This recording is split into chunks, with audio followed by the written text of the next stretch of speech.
ইসরায়েলকে তার বড় যুদ্ধটি শুরু করতেই হবে, যা অনেক আগেই পরিকল্পনা করা হয়েছে, এবং ইসরায়েল রাষ্ট্রের ভূখণ্ড নাটকীয়ভাবে প্রসারিত হবে বৃহত্তর ইসরায়েলের জায়নবাদী পরিকল্পনার কথা উল্লেখ করে, এবং ফিলিস্তিনি সমস্যার সমাধান হয়ে যাবে, কারণ তাদের ফিলিস্তিনিদের বের করে দেওয়া হবে।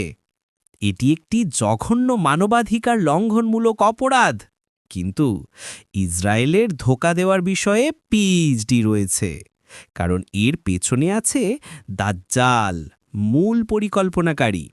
ইসরায়েলকে তার বড় যুদ্ধটি শুরু করতে হবে এবং এমনভাবে দেখাতে হবে যেন সে কেবল আত্মরক্ষা করছে।